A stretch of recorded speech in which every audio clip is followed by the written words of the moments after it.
Good morning friends, welcome back to my channel Soni education points. आज मैं आपके लिए एक बहुमूल्य जानकारी लाया हूँ अर्थ पृथ्वी के बारे में।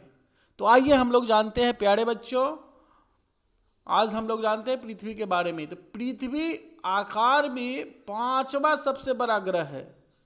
याद रखें, पृथ्वी की आकार ऐसी है जो इनसे चार ऐसे बड़े ग्रह, इनसे बड़े ग्रह, चार ग्रह इनसे बड़े हैं और पांचवा नंबर में पृथ्वी आता है। 2 नंबर में है यह अपने अक्ष पर 23.5 डिग्री झुका हुआ है। पृथ्वी अपने अक्ष पर 23.5 डिग्री झुका हुआ है। इतना ही नहीं, पृथ्वी का अक्ष पृथ्वी की कक्षा तल से 66.5 डिग्री का कोण बनाती है। तो पृथ्वी कितने डिग्री की कोण बनाती है अपने कक्षा तल से? तो 66.5 डिग्री की कोण बनाती है। नेक्स्ट है कि पृथ्वी सौर मंडल का एकमात्र ग्रह है जिस पर जीवन है।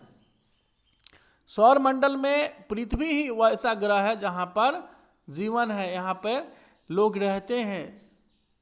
नेक्स्ट है पृथ्वी का एकमात्र उपग्रह चंद्रमा है। आप यह ध्यान रखें कि चंद्रमा किसका उपग्रह है? तो पृथ्वी का है। पृथ्वी कितने डिग्री पे झुकी हुई है अपने अक्ष से? तो 23.5 डिग्री झुकी हुई है। और इम्पोर्टेंट क्वेश्चंस आते हैं कि पृथ्वी अपने अक्ष से तल से कितने डिग्री का कोण बनाती है? तो 66.5 डिग्री का कोण बनाती है। और पृथ्वी ही सौरमंडल का एक ऐसा ग्रह है जिस पर जीवन है। आगे हम लोग जानते हैं कि पृथ्वी का एकमात्र उपग्रह कौन है? चंद्रमा है। पृथ्वी का विषुवतीय व्यास 12,756 किलोमीटर है और ध्रुवीय व्यास 12,714 किलोमीटर है। आप इसे याद रखेंगे। नेक्स्ट है कि पृथ्वी अपने अक्ष पर पश्चिम से पूरब, ध्यान देंगे, पृथ्वी अपने अक्ष पर पश्चिम से पूरब 1610 यानी 1610 किलोमीटर प्रति घंटा की चाल से 23 घंटे 56 मिनट और 4 सेकंड में एक पूरा चक्कर लगाती है।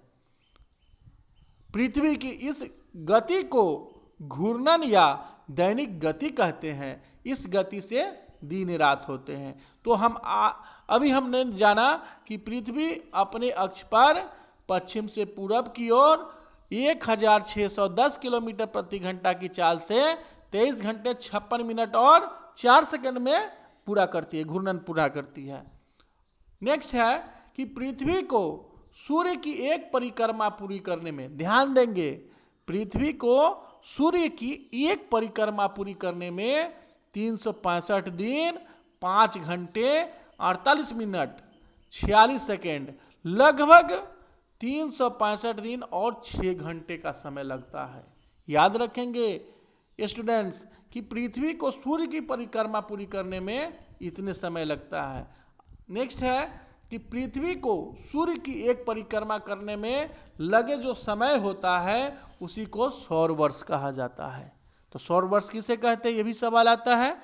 तो हम लिखेंगे कि पृथ्वी को सूर्य की एक परिक्रमा पूरी करने में जो समय लगता है उसको सौर वर्ष कहते हैं। नेक्स्ट इंपॉर्टेंट पॉइंट है कि पृथ्वी आकार एवं बनावट की दृष्टि से शुक्र के समान है। शुक्र ग्रह देखे हैं, उसके समान है। और अगला है कि पृथ्वी को जल की उपस्थिति के कारण इसे नीला ग्रह कहा जाता है। आप प्रश्नों में भी देखे होंगे कि पृथ्वी को नीला ग्रह क्यों कहा जाता है। तो पृथ्वी को जल की उपस्थिति के कारण इसे नीला ग्रह कहा जाता है।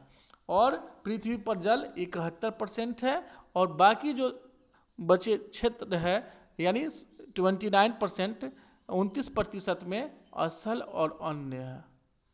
धन्यवाद बच्चों।